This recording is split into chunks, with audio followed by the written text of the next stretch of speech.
Good morning. Happy Friday. It's Friday. So, a couple of quick things on problems before we're done, on solving problems. So, we went through the whole system. Did you do it? Did you use it? Did you look at it? Did you use it on a particular problem? I'm telling you, it's a great system. If you've got something big that you want to try to figure out, it's a fantastic system. So, a couple of things to finish up. 80-20. Spend 80% of your time on solutions and 20% of your time on the problem. Remember, one of the things that happens to us is we get wrapped up in our problems. We get wrapped up in our story. And our problems become our way that we get significance and our way that we get connection. And we tell our problem, we tell our story again and again and again and again. And social media is a wonderful place to get to go do that. But none of that helps you. All you're doing about, the connection that you're getting and the love that you feel like you're getting, it's really more. It's not the connection and love that you want to get. I don't want to be too harsh, but that's a connection and love that is more out of obligation. And the people feel sorry for you for sure. But at the end of the day, telling your story doesn't do you or anybody else any good. Maybe they need to hear it once so that they can learn the lesson that you learned. But outside of that, it doesn't do anybody any good. So stop telling your story and spend 80% of your time on trying to find solutions, not on telling everybody or focusing on what your problem was. Secondly, don't forget to role model. At the end of the day, there's only a few problems that we all deal with. One of the great things that I get to do with these virtual Tony Robbins events is interact with people from all over the world, literally all over the world, all the time. And it's wonderful. I mean, there could be 80 people in a team and 40 are going to be from different countries. It's crazy. It's so much fun. But what you find out is we're all dealing with the same stuff.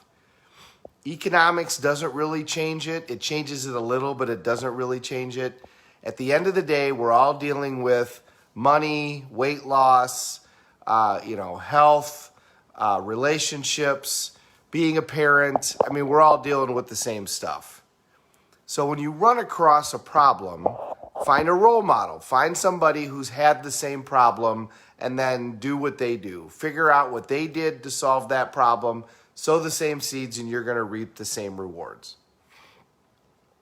Lastly, remember that even in the harshest situations, problems are a gift. Problems are there to make us grow. They're sent to us in order to make us become more of who we are supposed to be. That's what problems are designed to do.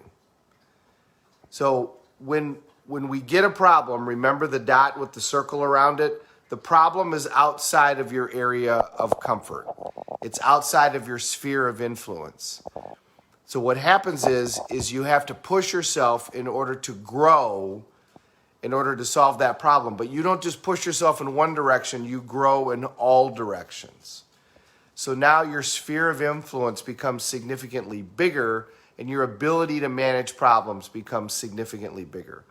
One of the things, if you read Think and Grow Rich, one of the reasons a lot of people don't start becoming significantly wealthy until they're in their 50s, even when the book was written in the early 1900s, some of that is because of time that they have and because of family, but some of it is just because they've dealt with enough problems that now they just have a great deal of certainty about their ability to manage things. When you go through problems, you now have more strength. It's just like any other, type of difficult situation. Now that problem has been resolved, you have the ability to resolve that problem and other problems. So remember, 80% on the solution, role model, but also this is designed to make you grow. And we're never going to be in a situation where we don't have problems. People think, if I have more money, I'm going to have less financial pressure. The reality is you have more financial pressure. When I get to a certain point, I'm not going to have any problems. You're going to have problems. You're just going to have different problems. You want complete certainty? That's prison. 3 hots and a cot, and you know that you're going to get taken care of. And if you have 0 problems, that's death.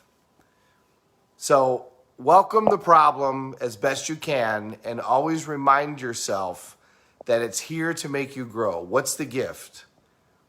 What is it that I'm going to get out of this problem that's going to make me stronger? What can I do to use this to show other people how to take care of this? How can I be a role model for my kids by managing this problem? The questions that you ask are going to decide how you feel. Have a great Friday, everybody. I hope you found it helpful. I will see you tomorrow. Thank you very much for watching. We're all in this together. Let's take care of each other.